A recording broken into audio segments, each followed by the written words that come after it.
Imagine what it would be like to discover, after more than 23 years, that the person you loved most in your entire life hid a secret from you that could change the course of your life. Before we start the story, tell us in the comments which city you are watching us from. We hope you enjoy the story. Michael was the typical man anyone would look at on the street and say, "That guy made it in Infi." He's successful businessman, owner of several companies spread across cities such as London, Paris, New York. The kind of man who wears expensive suits, drives cars that most people only see in movies, and who dines in places where a single dish costs a lot of people's entire month's salary. But what no one saw, and Thatchell hid very well, was the enormousness he had carried in his chest since his wife's death. Emma Thompson, 23 years ago. Emma was everything to him. The love of your life. They mething age when Michael didn't even dream of having all the money he would have in the future, and it was with her by his side that he built everything. The marriage, the financial empire, and the memories he cherished most. Therefore, when Emma died suddenly, a victimal and rapid illness, it was as if the ground, the air, the very reason for living had been ripped away from him. Cinch him. Day Emma left, Michael has never been the same. He continued in the business, of course. He needed to keep up appearances, continue being the great businessman quitted and admired by everyone, but inside Ute, when the doors closed and the lights went out, the silence was deafening. He still slept on the same side of the bed, as if waiting for Emma to come back and take the other side. Breakfast was act fast for two, even if the other cup of coffee remained untouched. The trips, tea, dinners, alone.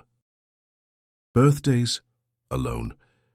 Time passed, but Michael remained stuck in the past, living in eternal longing, as if the clock had stopped at the exact moment Emma took her last breath.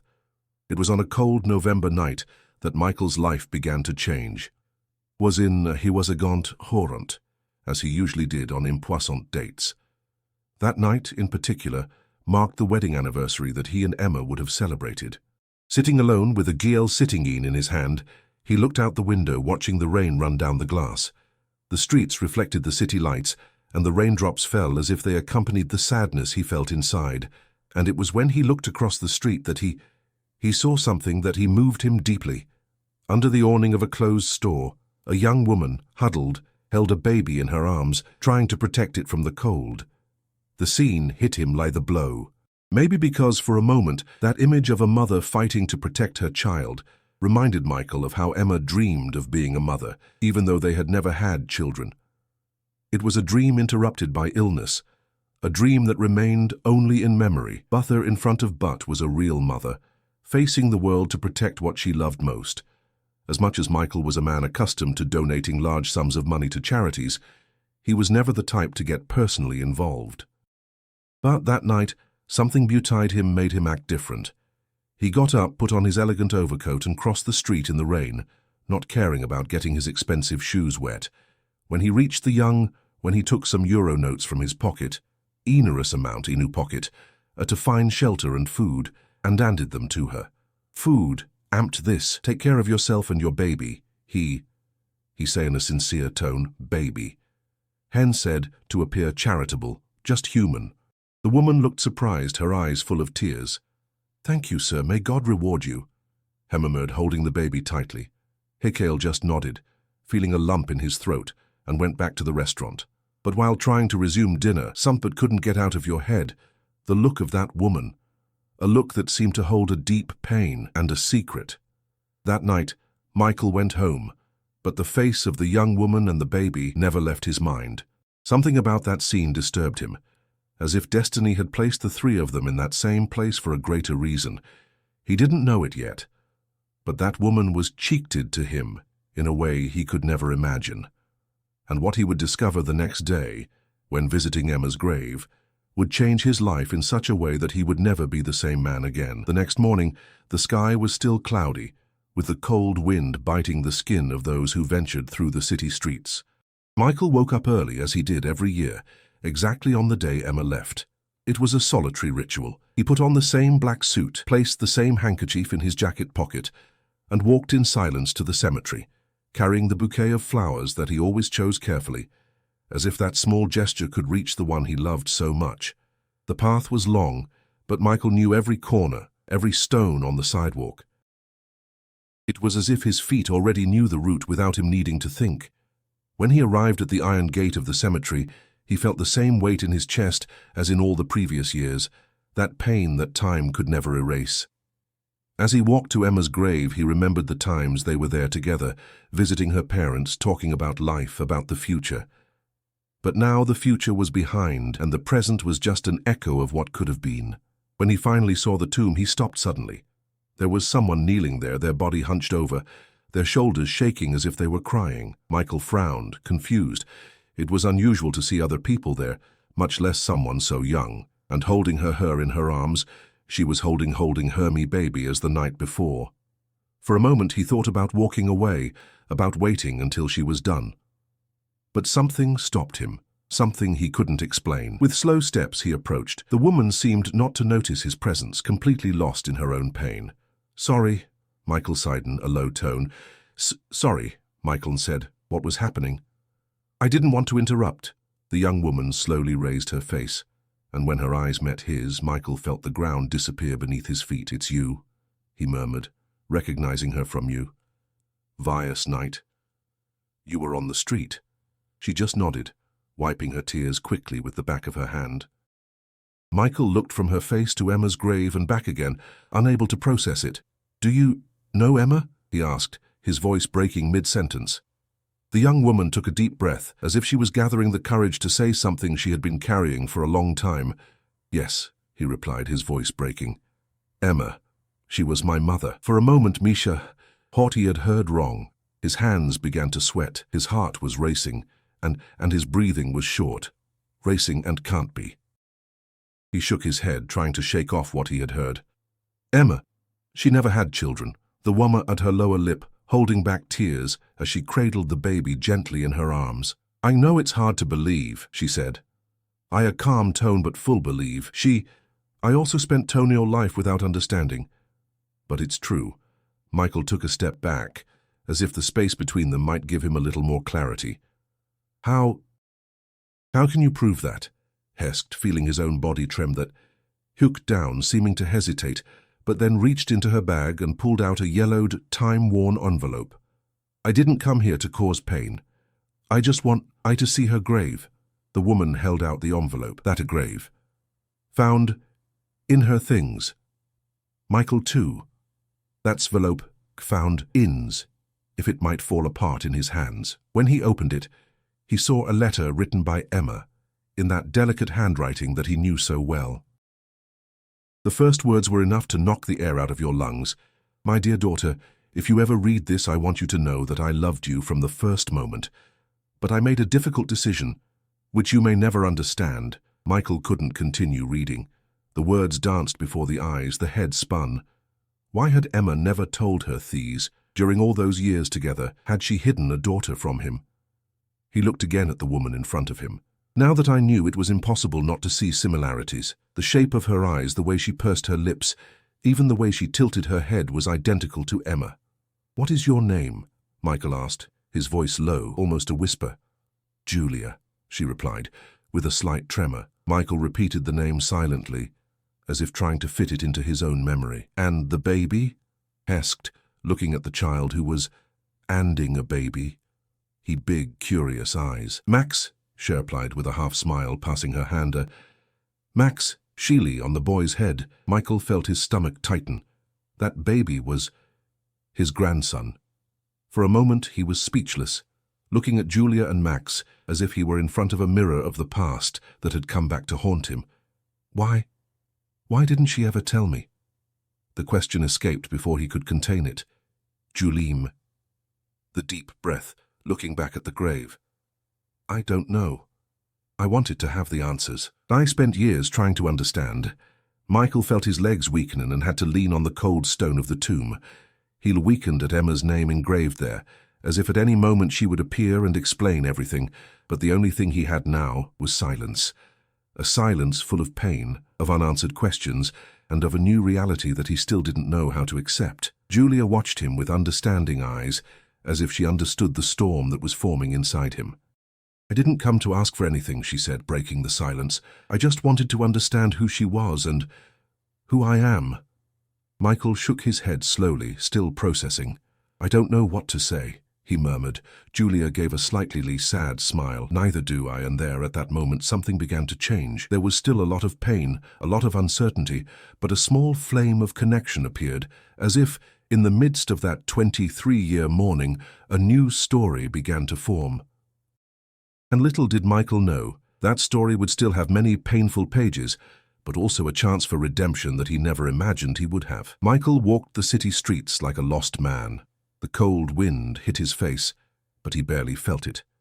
The steps were automatic, as if the body followed alone while the mind was elsewhere, stuck in old memories, reliving moments with Emma like a movie that insisted on playing in your head. That conversation with Julia in the cemetery had turned everything upside down.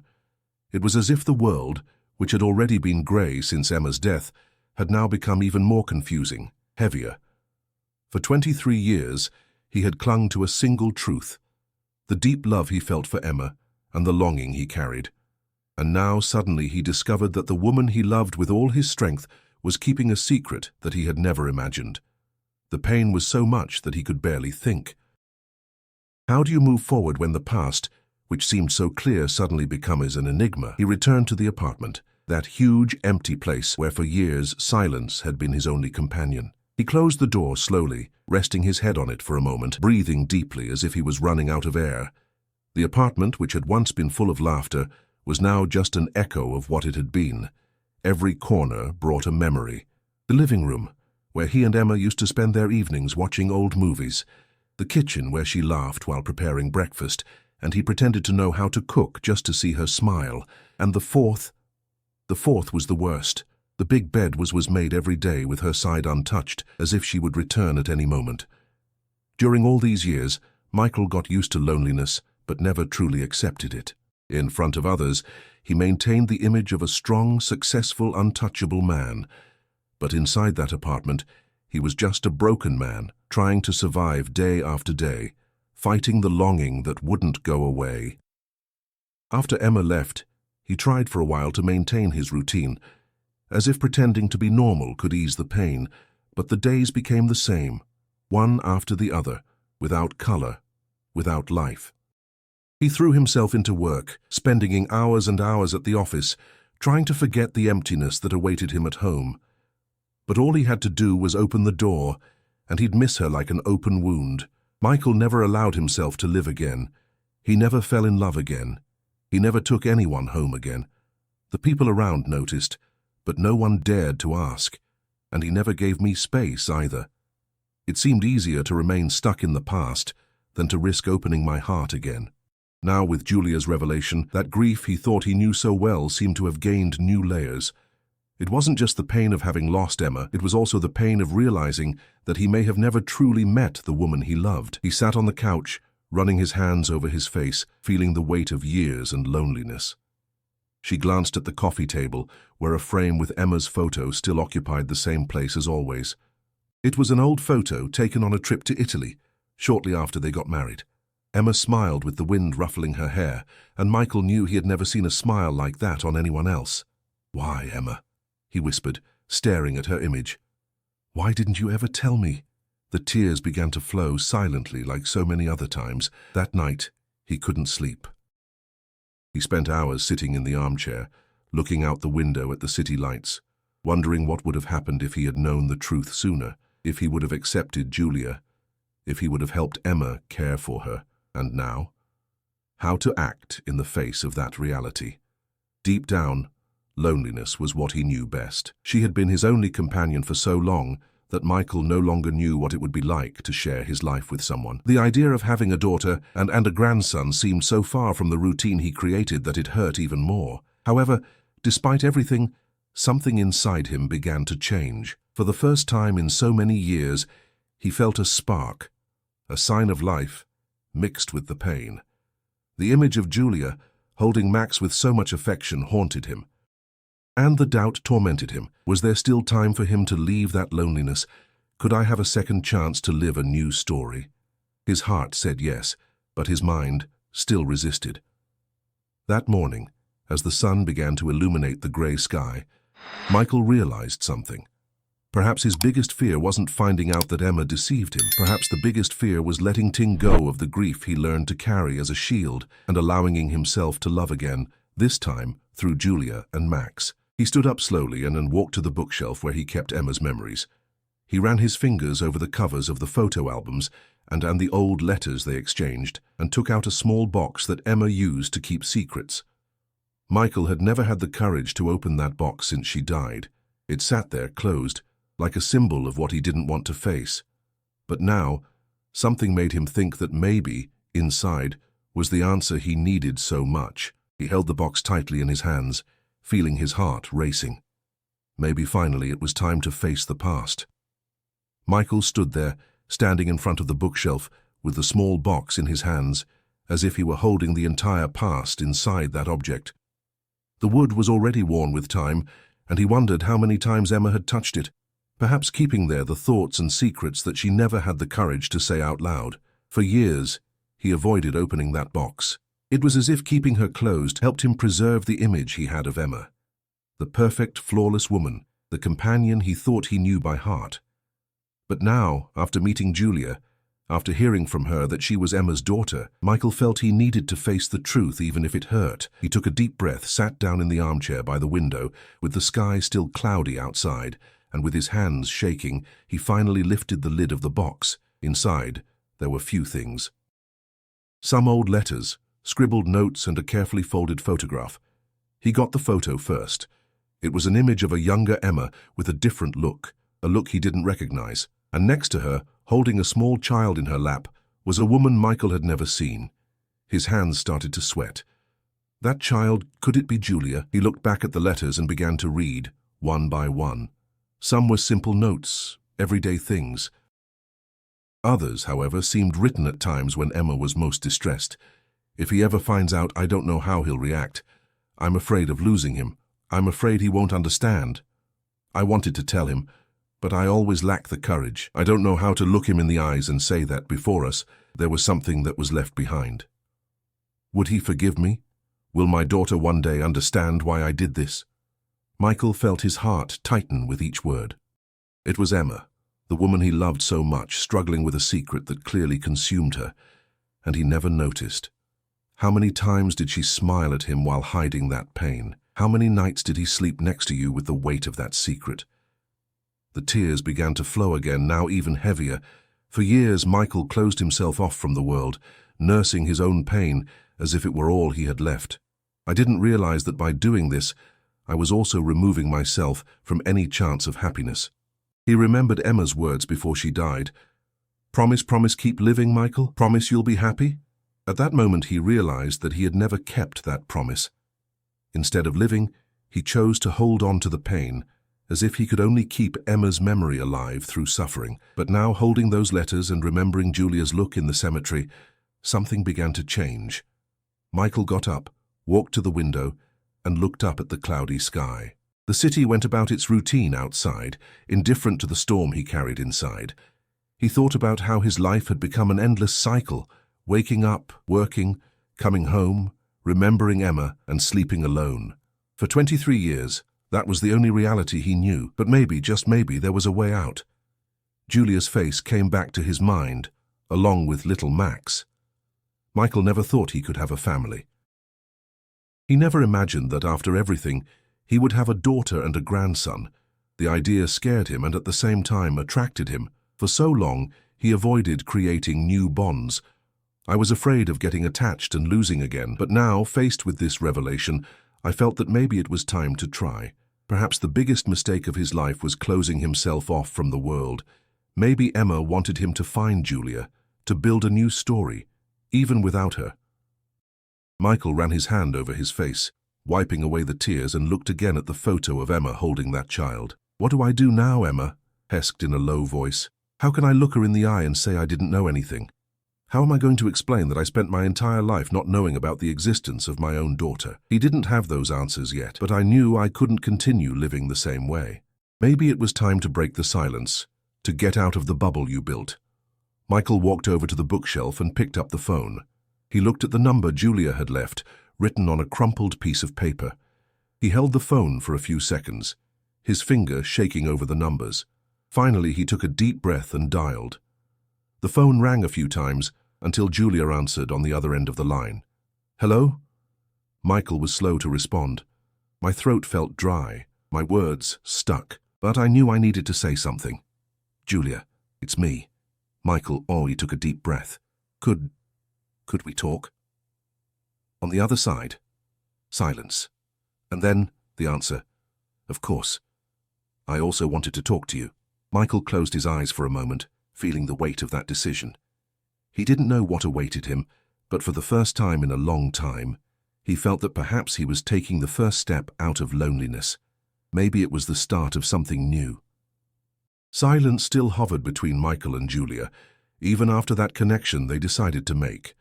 They arranged to meet in a discreet cafe, away from prying eyes. They both knew it wouldn't be an easy conversation. How can we talk about a past that has been hidden for so many years? How can we begin to dismantle a wall built by lies and omissions? Michael arrived first. He chose a table at the back, where they could talk without being interrupted. I was nervous. His hands were sweaty, and his heart was beating fast as if he were a teenager about to confess a mistake. But the mistake this time was not his. It was an inherited error. When Julia arrived with Max on her lap, Michael noticed how young she was, and at the same time, she carried in her eyes the weight of someone who had lived longer than she should have due to her young age. There was something about her that mixed fragility and strength. A woman who had to grow up too quickly, forced by the circumstances that life imposed. She sat down, carefully adjusted the baby, and looked at Michael with a calm look, but full of questions. "Thank you for calling me," she began, with a serene tone, but one that hid the turmoil within her. "I figured after everything you might want distance." Michael took a deep breath, searching for the right words. "I didn't know what to think, or how to act. The truth is, I'm confused even now. I spent my whole life thinking I knew Emma, and now I feel like I'm looking at a stranger." Julia nodded as if she understood, but at the same time she also felt lost. "I grew up without knowing who my real mother was. It was only after I became an adult that I managed to put some pieces together, and yet the questions are more than the answers." Michael looked at the baby who was playing with a small toy, oblivious to the adult's tension. "And his father?" he asked, unable to contain his curiosity. Julia gave a sad smile. "He left us before Max was even born. He didn't care about me or his son. That's why we're alone." Those words hit Michael hard. Not only did he discover a daughter he never knew existed, but he also realized that she was struggling to raise a child alone. "I don't know where to start, Julia," he confessed, his voice breaking. "I wanted to understand. Why didn't Emma ever tell me? Why did she hide you from me?" Julia lowered her gaze, taking a deep breath before speaking. "I also ask myself these questions every day. The only answers I found are in the few letters she left and in the notes I found hidden." She took an envelope from her bag and placed it on the table. "That's all I have." Michael took the envelope carefully. Inside was a new letter, one he had never seen. His hands shook as he opened it, and his eyes ran over the words that seemed to have been written in pain. "Michael, if you ever find out about this, I want you to know that it was never my intention to hurt you. I hid Julia out of fear of losing you, fear of what you would think of me, of my past, of everything that had come before us. But most of all, I was terrified that this secret could destroy the love we had." The words hit him like knives. Emma had written that with a heavy heart. It was as if she were speaking directly to him, asking for forgiveness from a place where she could never explain herself again. Michael closed his eyes for a moment, trying to hold back the emotion. Julia watched him in silence, respecting his moment. "Do you know who the father was?" he asked, his voice almost trailing off. Julia hesitated for a moment, then replied, "I am not sure, but from the letters, it looks like it was someone she knew before you. Maybe a relationship that didn't work out, or something she wanted to forget." Michael ran his hands over his face. The pieces were starting to fit together in a painful way.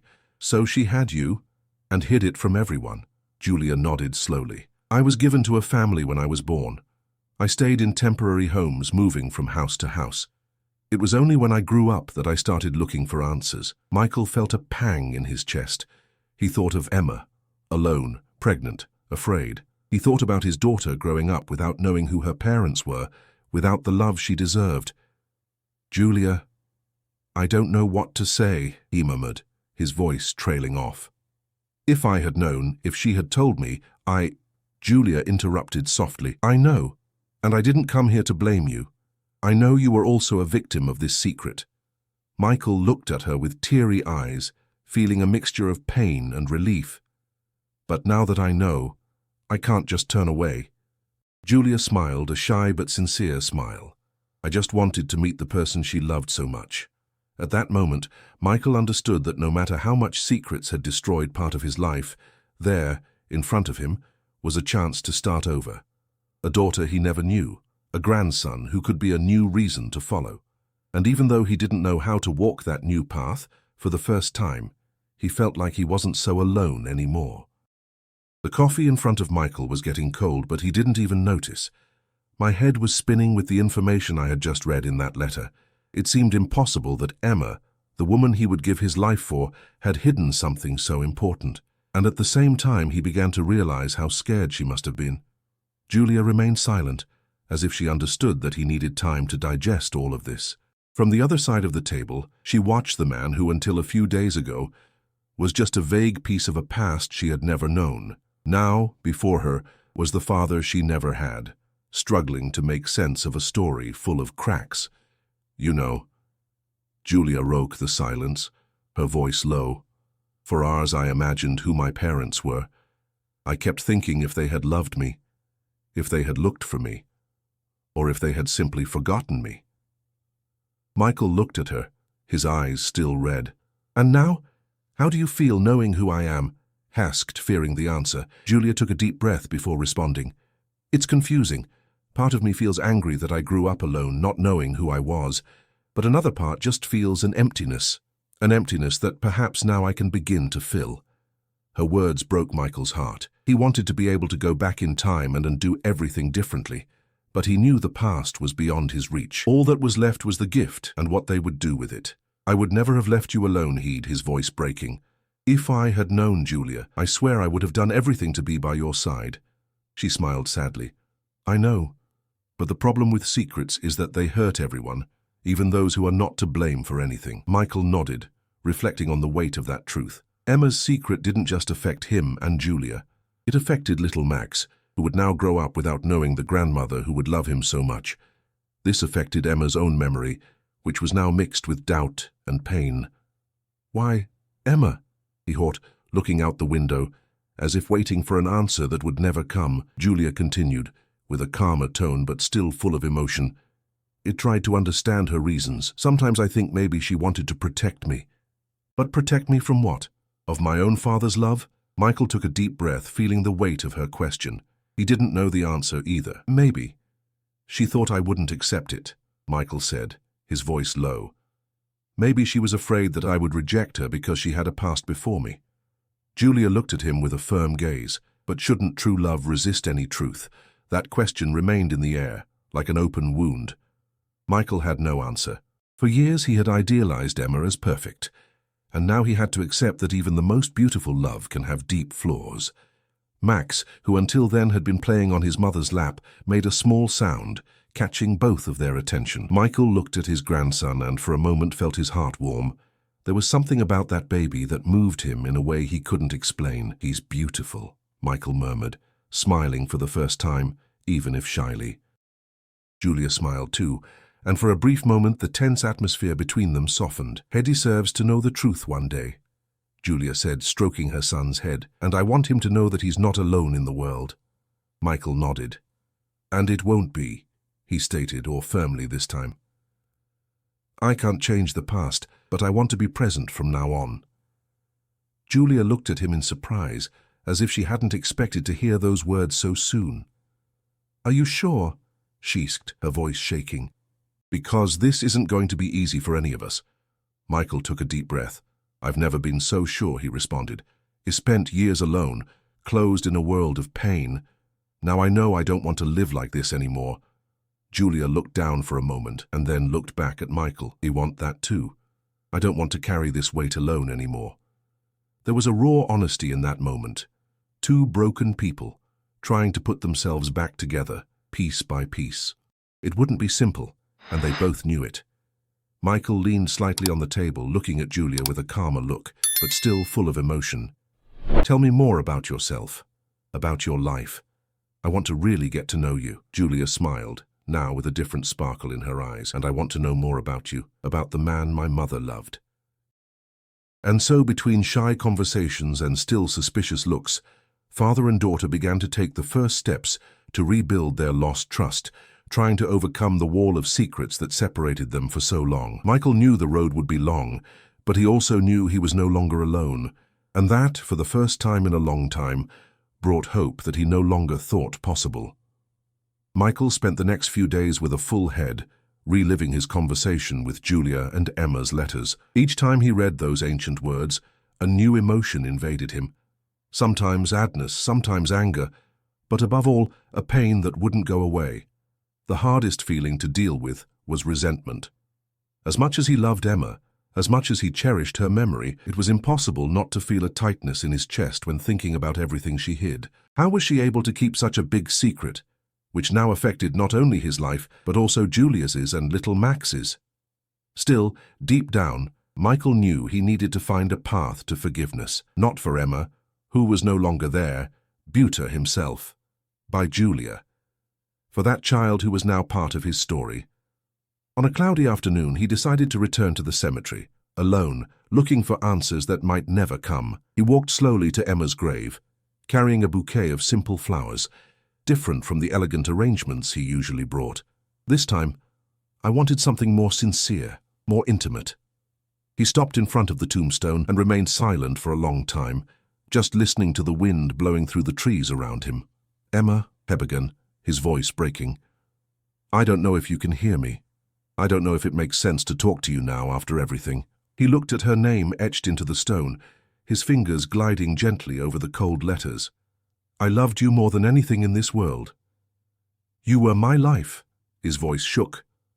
"But now I don't know what to do with all this, with the P.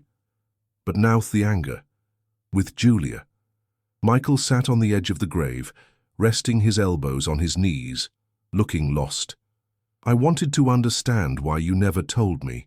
I wanted to know what stopped you from sharing this with me. If I had known, maybe everything would be different." He took a deep breath, trying to contain the tears that insisted on falling. "But Emma, I need to tell. But Emma, despite everything. But Emma, to hold a grudge. I can't take living angry anymore, living alone, stuck in the past." For the first time in a long time, he felt the weight of forgiveness begin to touch his heart. It wasn't easy. It wasn't something he could just decide and be done with. It was a process. But giving voice to this desire was a start. When he got up, he gently arranged the flowers on the tomb. "I'll try, Emma. For me.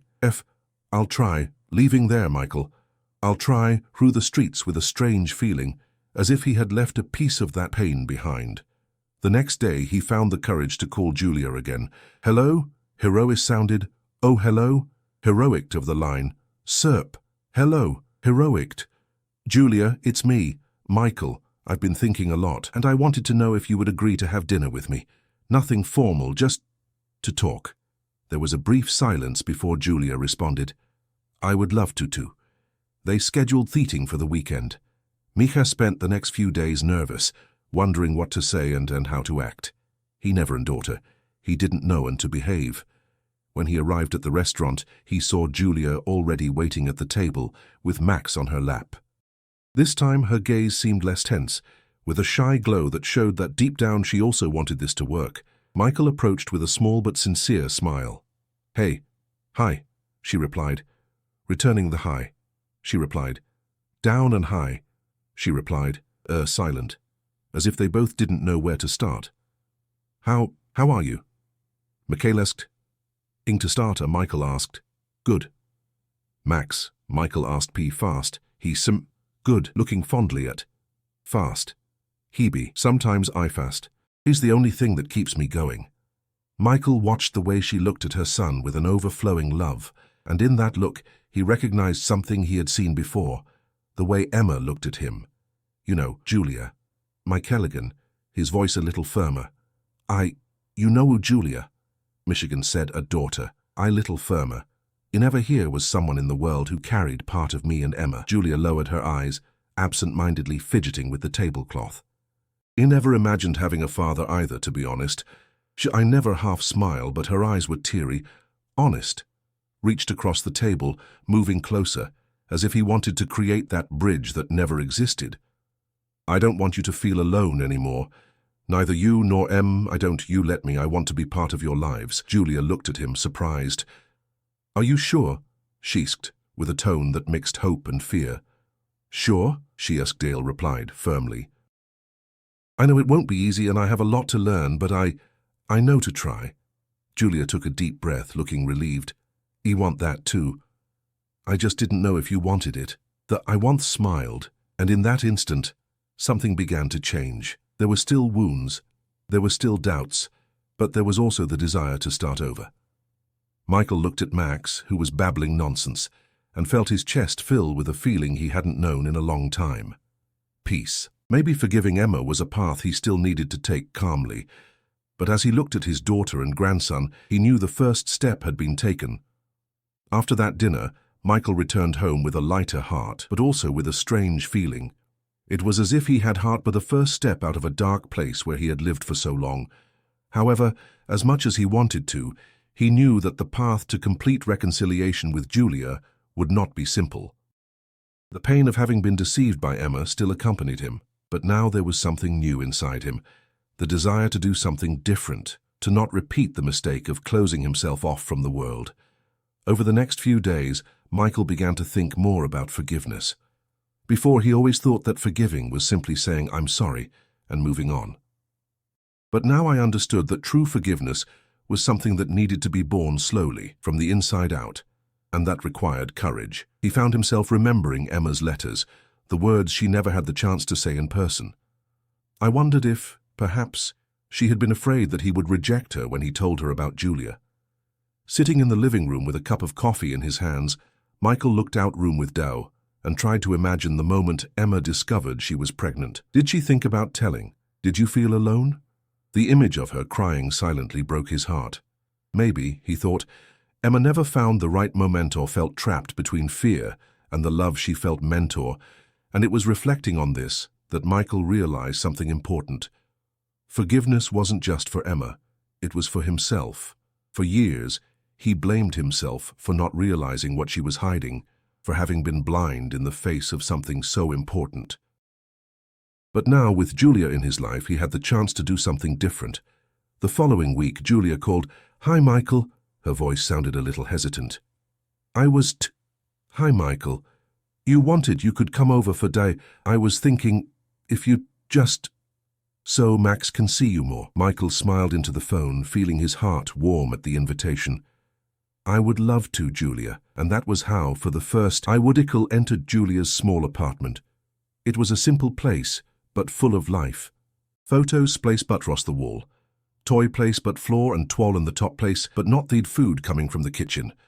Max recame him, mouthing words only he understood, and Michael bent down to pick him up.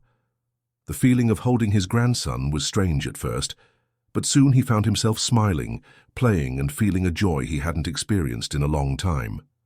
During dinner, they talked about simple things. Julia talked about work and about the difficulties on just single mother. Andale talked to little mother, and Gales he spent alone, trying to maintain the facade of a strong man, when, in reality, he was broken inside. At one point, Julia looked at him with a more serious look. "Michael, I wanted to ask you so. Michael, do you think Michael, be able to forgive you?" Michael Wilby question took him by surprise. He was silent for a few seconds, choosing his words. "Julia, I don't know if I can fully forgive now, but I'm trying, because I know she loved you and I know she loved me too, and if I stay stuck in this pain, I'll never be able to be the father you deserve." Julia smiled with tears in her eyes. "I understand, and thanks for trying." Michael took her hand across the table with a sincere gesture. "I just want to make up for table, Julia squeezed the tables back, and at that moment I just backed up knew that even with all the wounds, something new was being born there. In the days that followed, Michael began to visit Julia and Max more frequently. He brought simple gifts, oys, books, and spent hours play-toys with his Andranson, listoising to Juanda's stories, listening understand who she was. Over time, I realized that Julia carried a lot of Emma, but she was also different. There was a strength in her that he admired, an ability to move forward despite everything life took from her. Michael began to feel that by getting closer to Julia and Max, he was also getting closer to a part of Emma he had never known. One afternoon, while they were at the park, watching Max play in the grass, Julia looked at Michael and said, "You know that, even without no. You know my mother talked. You know a lot, right? Talked you know at her, confused. Like this." Julia smiled. "And the letters I found she inthaid how much she love, in the how much you were loved and how new. And that if I ever met you, she wanted me to know that her love for you was true." Michael felt a lump in his throat. Julia's words were what he needed to hear, even if they came too late. "Thank you for telling me this.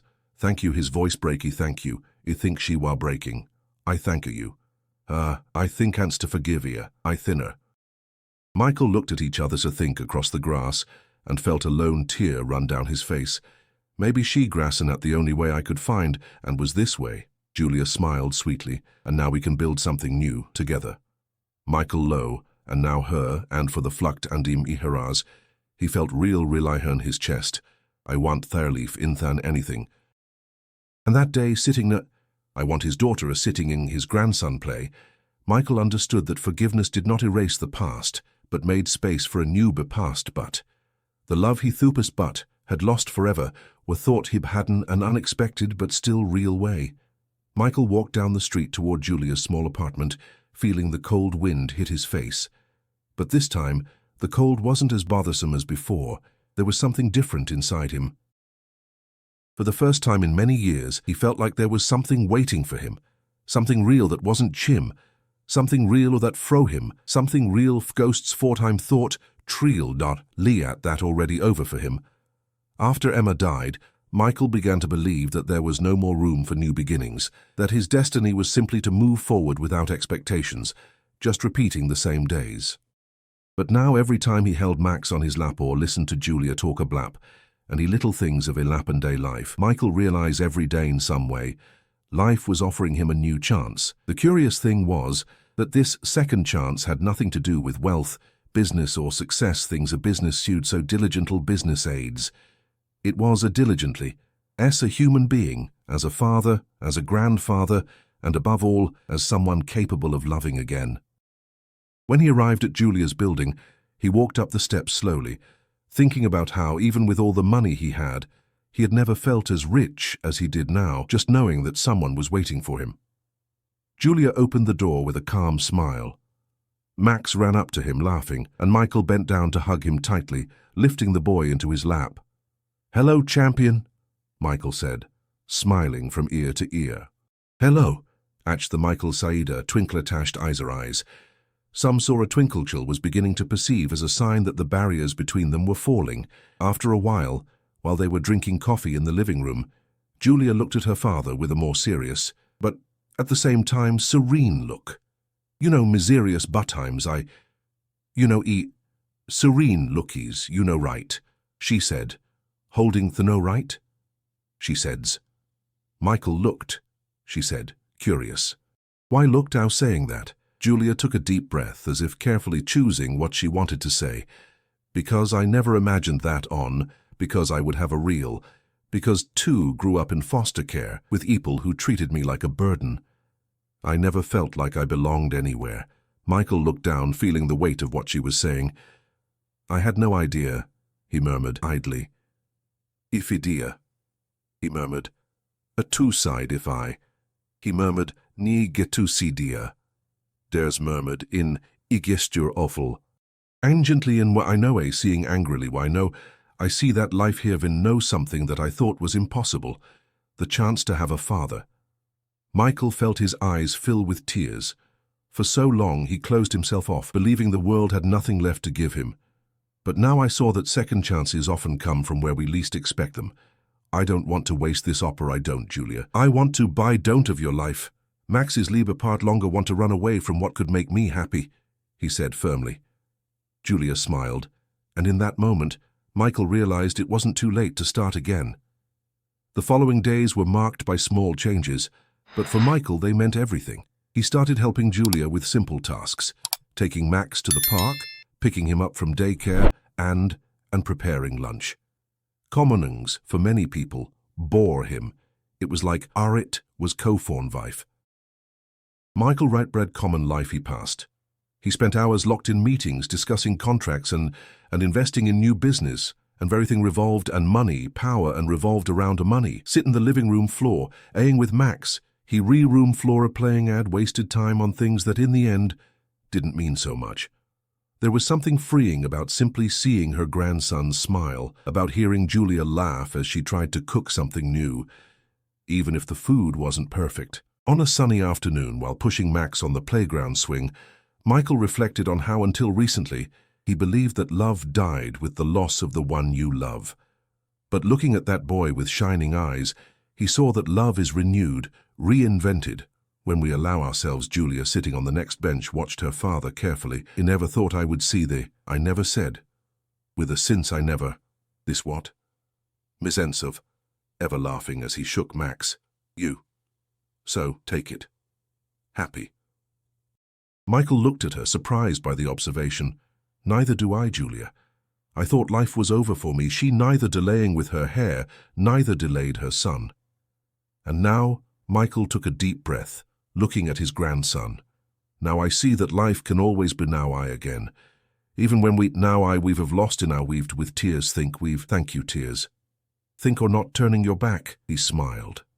"Thank you," Lighted here smiled, feeling felt in a long time. "I thank you, Julia. For some, I thank me that there is still lie. I thank a pain. And as life saw thank over the horizon, Michael knew deep down that this was his second chance, an opportunity he was not willing to waste. In the days that followed, Michael began to realize something he had never felt before, a real purpose for High's existence. For High's existence, art his life for his existence. Lineswasut, now, with Julia and Max around, he saw a path he never imagined he would take. On a cold autumn morning, Michael took Max for a walk in the park, while Julia took care of some work issues. The sun shone shyly through the clouds, and the chilly air made the boy snuggle closer to his grandfather, laughing every time Michael made funny faces to distract him. As he pushed Max's stroller along the leaf-covered trails, Michael thought about how this simple walk was actually a personal victory. He who always walked alone now had by his side a small human being who represented the future. During the walk, an elderly woman sitting on a park bench watched them carefully. After a while, she smiled and commented, "Nice boy. Your grandson?" Michael looked at Max, who was laughing loudly, and for the first time answered without hesitation, "Yes, my grandson." The word grandson came out of his mouth. Yes, with a naturalness mouth. Yes, withrised him. He had never imagined himself in that role. I had never dreamed of the possibility of being a grandfather. But now, seeing Max's smile, I felt that there was no more important title. After taking a few laps around the park, Michael sat down on a bench, taking Max out of the stroller and placing him on his lap. "You know, kid," he whispered. "You know, kid," he whispered while his fight. "You know, a kid," Perikidus whispered while understanding as, "It vecken her fingershans gives. I thought you lost everything when your grandmother left. But here you are, teaching me how to smile again." Max responded with a happy babble, and Michael kissed the boy's forehead, excited. Later, at home, Julia noticed Michael's different look, a sparkle in his eyes that she hadn't seen before. "Did you have fun?" Heskeris, he took Max in his arms.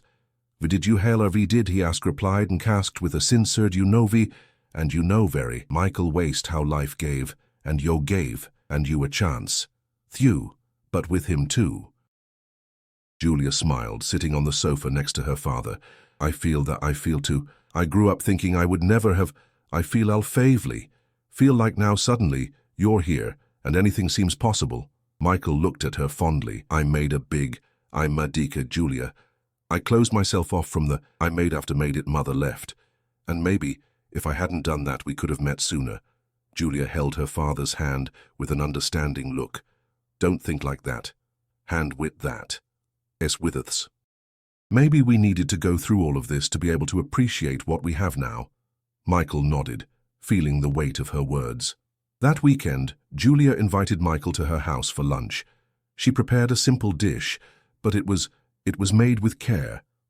Michael helped set the table, and when they sat down he looked around, noticing how their little home was full of love, even with all the difficulties they faced. During lunch, Julia asked, "Have you ever thought about selling everything and starting something new?" Michael looked at her in surprise. "Like this? I mean's been a businessman, always chasey. I meechasing bemean, hey. With all this happening, have you ever thought about changing your life completely?" Michael was silent for a moment, reflecting on those words. "You know, Julia, I never imagined myself away from the business world. It was what kept me busy, but now when I'm with you I feel like maybe it's time to really live." Julia smiled. "And what stops you?" Michael looked at Max, who was placing on the chair, and replied, "Nothing. Nothing stops me. Maybe it's time to leave all that behind." The idea of selling companies, leaving the luxury and rush to live a simple life the far with family seemed at the MPL simple life with my family that moment, Michael realized that the second chances that life offers don't come the way we expect. They arrive discreetly, through people, gestures, and small moments, which re enormous power to transform for moments. After lunch, while they were having coffee on the balcony, Julia commented, "Do you know what I want most? May Max grow up knowing he is loved. May he have his grandfather close by. May he look at you and feel proud." Michael smiled, moved, "And he will have it, Julia. I promise you." Julia looked at him tenderly. "Thank you, Michael, for choosing to stay. Thank you. Hand it to May. Thank you for giving me the chance to be a father, for allowing me to love you." As the sun began to set, lighting the sky with golden tones, Michael was certain that despite all the losses, he had gained something precious, a new family, a new life, and the chance to write a different story. And he knew he would do everything not to waste this gift. The days passed, and Michael began to realize the weight of what it meant to be a father. Not just father, but grandfather too. It was as if, for the first time in his life, he was beginning to understand the real meaning of leaving something to the world. Before, when he thought about legacy, his mind went straight to business, to the buildings erected with his name, to the shares and investments that guaranteed his fortune. But now, looking at Max playing in Julia's living room, he saw that the true legacy, it's not in what we accumulate, beauty, lives we touch, and accumulate that we love. Julia watched and listened carefully. Before long, Michael had become a present figure. I spent almost every day with them, helping with the baby, telling stories, and even learning, awkwardly, how to change diapers and give a bottle. One night, as they were putting Max to sleep, Jo approached him with a soft look her eyes and reproached him. "Withal, can I ask you something?" Michael D., adjusting the boy's blanket. She said, "Of course, daughter," he replied. Of course, Etting used to calling her that, but feeling his heart warmth that time he said it. Julia sat on the edge of the bed, looking at Max, who was sleeping peacefully. "What do you want to leave her? What do?" asked suddenly him. He out-asked his eyes off his son. Michael was silent. That question kept echoing in his mind for long seconds. He began, stopping to words. "I guess I never thought, I guess it the right way. I always believed that legacy was money, business, those things. But now," he looked at Max, taking a deep breath. "Now I understand that most important thing I can leave him is the example. The certainty that he will grow up surrounded by love, with someone who will always be by his side no matter what." Julia smiled, her eyes teary. "That's all I want, that's all." Michael continued. "I want him to know that no matter how much life can hurt, it's always possible to start over. And I want him to grow up knowing he has a family, that he won't have to feel alone like I felt for so long." Julia held her father's hand, squeezing it affectionately. "And he will know, because now he has you." Michael smiled, feeling a different emotion. It was as if, at that moment, he was receiving a new mission to be the grandfather that Max deserved, the father that Julia never had. The next morning, while taking Max for a walk, Michael watched other parents and grandparents in the park. Men of all ages, some running after their children, others reading books while pushing strollers. For a moment he wondered what life would have been like if he had known from the beginning of Julia's existence. Maybe it would have been a different father. Maybe he would have moved away from that life of endless meetings, cold business, and chosen something simpler, more truthful. But there was no point in losing yourself in regrets. He knew the past couldn't be rewritten, but the future was still in his hands. As I pushed the cart, I thought about the stories I could tell Max, the advice I wanted to give, and the les I wanted to convey. He thought about how he wanted to teach his grandson to be an honest, kind man, someone who knew the value of people and not just things. Later, when he returned to the apartment, he found Julia in the kitchen, preparing lunch. "I was thinking about something," he said, leaning against the door and watching his daughter. "What?" she asked, smiling. "How I want to be present in Max's life." Julia approached, holding a dish towel in her hands. Michael, you're just being here, caring about him, is already building this legacy." He smiled, but his eyes were full of emotion. "I want to do more. I want to teach him what it means to be a real man. Show that it is not material goods that define someone, but cherish someone, but respect and us." Julia nodded with tears in her eyes. "And your tea, and your hat too. I never had a father to guide me. And now, even though it's late, I'm getting to know this side." Michael was moved. He would never have imagined that by entering Julia's life, he could also help her heal old wounds. In that instant, he realized that his greatest legacy wouldn't be the companies, the buildings, or the money he accumulated throughout his life. It would be the love that was beginning to build with Julia and Max. The true legacy was the one that time does not erase, the one that remains in the hearts of those who remain. Michael approached his daughter, holding her hands. "Julia, thank you, Julia, ing me this chance." She smiled, excited. "Thank you for not thank you and me." And there in the middle of the simple kitchen, without luxury, without wealth, father and daughter made a silent commitment to rebuild what they never had. For Michael, there was no longer any doubt. The true meaning of life was there, in those simple but meaningful moments, and he knew he would do his best to be the man Max and Julia needed. The days turned into weeks, and little by little, Michael's routine alongside Julia and Max began to establish itself as a new reality. For someone who spent so much time immersed in solitude and silence, seeing her daughter's apartment full of life, with toys scattered around the room and the sound of Max's laughter, seemed like a new world. One late afternoon, Michael sat with Max on his lap, reading a picture book, while the little one tried to repeat the words in his sweet, childish voice. Julia watched the scene from the kitchen, smiling discreetly, not wanting to interrupt that moment between grandfather and grandson. When Max finally fell asleep in his arms, Michael gently placed him in the crib and watched the boy sleep for a few moments. It was incredible to think that that little being carried part of his history, a continuity that he never imagined he would have. Then he returned to the living room, where Julia was waiting for him with 2 cups of tea. "You're different. You're how that?" she commented as a hot drink. Michael smiled slightly, curious. "How different?" Julia gave a sincere smile, watching her father with affection. "Lighter, more present. I don't think I ever imagined seeing you like this." Michael thought for a moment before answering. "Maybe it's because, for a long time, I lived with a weight on my chest, the lack of your mother, the guilt for everything I let go. Now, being with you makes me see that there is still time to leave something good in this world." Julia nodded, understanding every word. "You know, Michael, I grew up not knowing what it was like to have a father. I spent my life watching other children with their families and wondering why I didn't have that." She paused briefly, and her eyes filled with tears. "And now, when I see you with Max, I realize how much a father can change a child's life." Michael was silent for a moment, feeling the weight of those words. Then he held Julia's hand gently.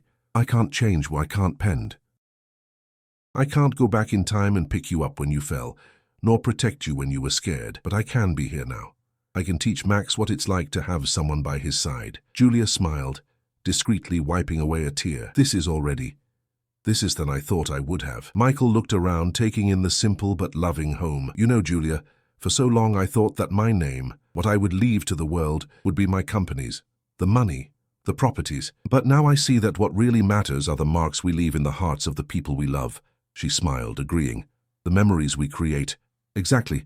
Hyde, with a Hydem but emotional look. I look Axe to grow up hearing stories about his grandmother, knowing how important she was, but I also want him to know who he is and Wand came from. I want him to know that he doesn't have to face the world alone. Julia took a deep breath, and for the first time, she felt that her father was no longer that distant, cold man, trapped in a world of business. Now he was vulnerable, willing to build something new with her and his grandson. That night, Michael went home with a full heart.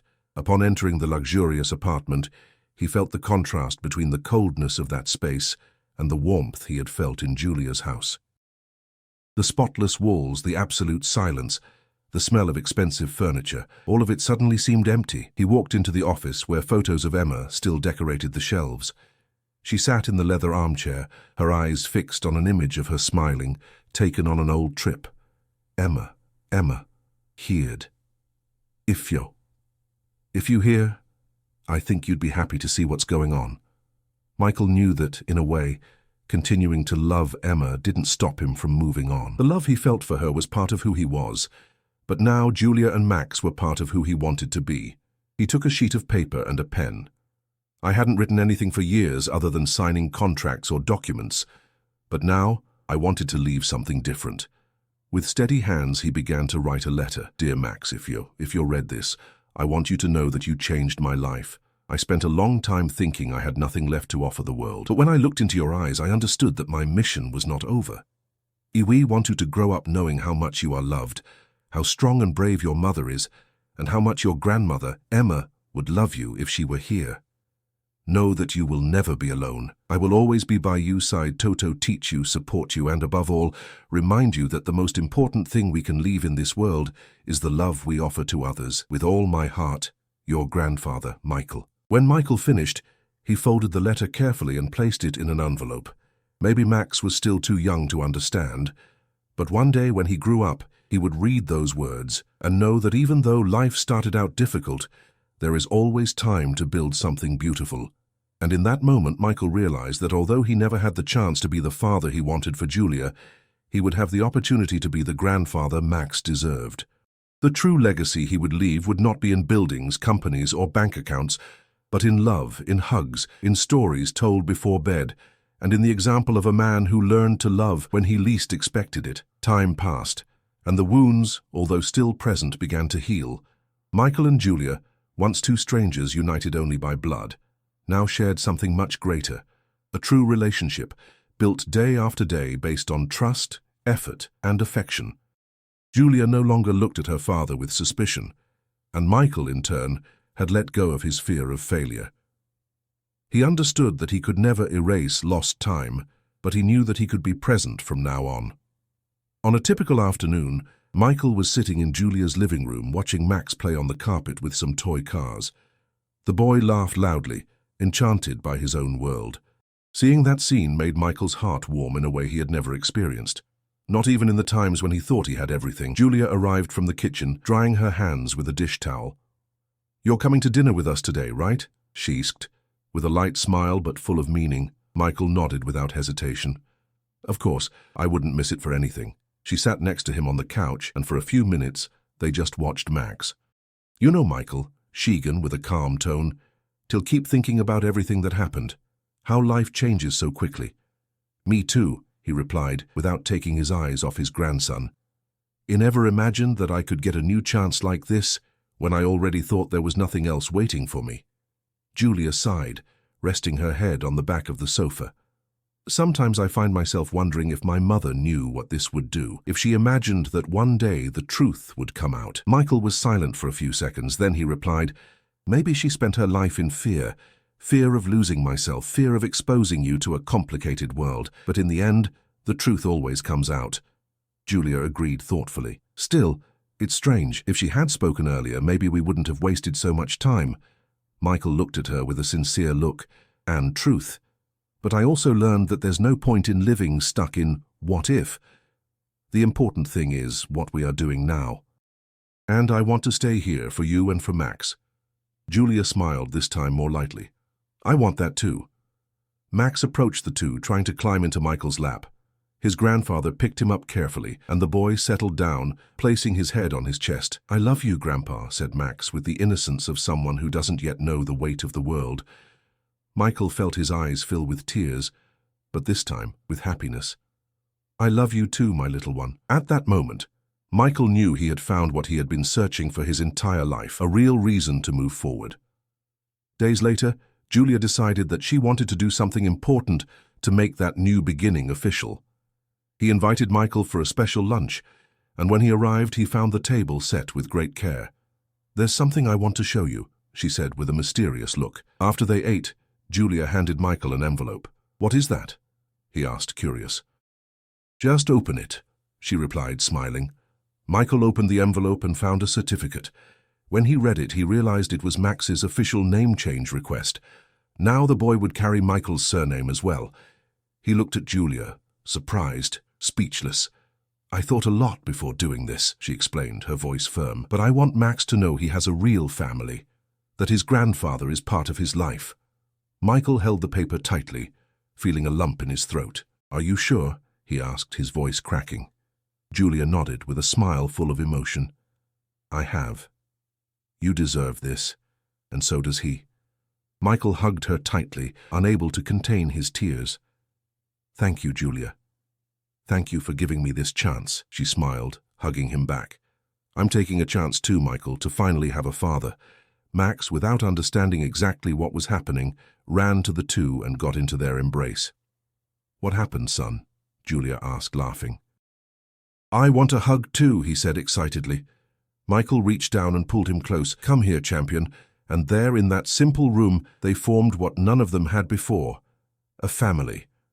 Michael knew the path hadn't been easy. They had to face the pain of loss, the anger of hidden secrets, and the uncertainty about the future. But now, looking at Julia and Max, he saw that it had all been worth it. Because in the end, the true legacy we leave is not the things we build or the possessions we accumulate. It's the love we give, the lives we help grow, and the bonds we choose to create. Michael didn't know how long he would still have with them, but he was sure of one thing. As long as he was alive, he would be the father Julia deserved and the grandfather Max needed, and that for him was more valuable than any fortune. The following months were of reconstruction. Michael, who previously spent his days in cold meetings and contracts, now shared his time with Max, searching for new meanings in life. He learned to accompany Julia on simple tasks. He picked Max up from school, took him to doctor's appointments, and even helped him choose new clothes, little things that he never imagined doing before but that now had immeasurable value. Michael realized that true wealth was in moments like those, in seeing Max's smile when his grandfather took him by the hand, or in feeling the boy's spontaneous hug when he arrived for a visit. Julia, in turn, began to trust Michael more and more. Although there were still difficult memories and some marks from the past, she saw genuine dedication in her father, a man willing to learn to become part of their lives. One night, as they put Max to sleep, Julia watched her father carefully. "You've changed a lot, Michael," she said in a low voice so as not to wake her son. He turned around, surprised, and smiled. "Life changes us, Julia. I spent so much time running away from feelings, thinking that the business world was what defined me. Today, I realize that I should never have waited so long to understand what really matters." Julia sat on the edge of the bed, watching Max sleep. "And what matters now?" she asked, looking at her father. Michael thought for a moment before responding. "What matters is being here, present. There's no point in having money, houses, or companies if you don't have anyone to share your life with." Julia smiled, and for the first time, she felt comfortable enough to lay her head on her father's shoulder. "Do you still think about selling your companies?" Michael was silent for a moment. "I've been thinking about this a lot. Maybe it's time to close this chapter. I want to live the time I have left with you. I want to teach Max to be someone with a good heart, not someone who runs after power." Julia looked up, excited. "Are you sure?" "Yes," he said firmly. "And do you know why? Because I realized that the biggest mistake of my life was moving away from the people I loved.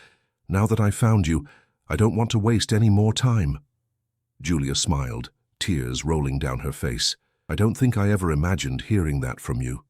Michael hugged her affectionately, and I never imagined feeling this way. The days became lighter. Michael began planning to sell part of his companies. I wanted to keep enough to guarantee Julia and Max's future, but more than that, I wanted the freedom to live fully with them. He started visiting the park with Max every morning. The two created their own routine, eating ice cream, feeding the ducks in the lake, and playing on the swing. People in the neighborhood already recognized them, and it was common to hear "Good morning, Grandpa and Grandson" as they passed by.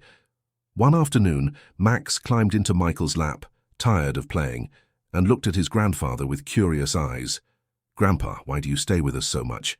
Michael smiled, stroking the boy's hair. "Because I love you, and because I want to be here to see you grow, learn, and be happy." Max seemed to think for a moment before saying, "I like you here. You make Mom smile." These words were like an unexpected gift. Michael smiled with teary eyes. "I also like being with you, my champion." Julia, who was listening from the door, felt her heart tighten with emotion. Seeing her father there, so dedicated, so sincere, made her realize how much they had all changed.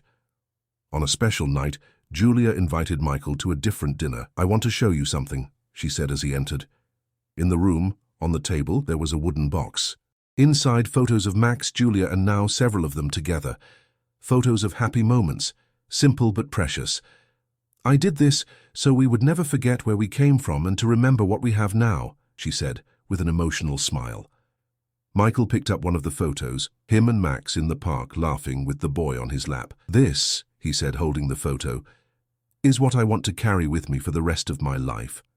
Julia approached, taking another image. The three of them together, hugging each other. "Our beginning," she whispered. Michael smiled with a light heart. "It's not just a start, Julia. That's what I want as my happy ending." At that moment, father and daughter understood that it didn't matter how much time they wasted. What counted was the gift they were building. Max, already sleepy, came running and got between them. "Grandpa, tell a story." Michael looked at Julia, who nodded, smiling, and picked Max up. "Of course, my little one. I'll tell you the best of all, the story of a family that found each other after a long time and decided never to be separated again." Max smiled, snuggling up to his grandfather.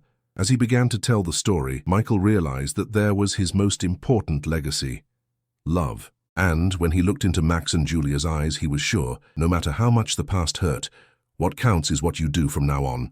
And at that moment, they were a family. Complete, true, indestructible. I hope you liked this story. If you liked it, leave your like, subscribe to the channel, and turn on notifications so you don't miss any of our stories. See you in the next videos.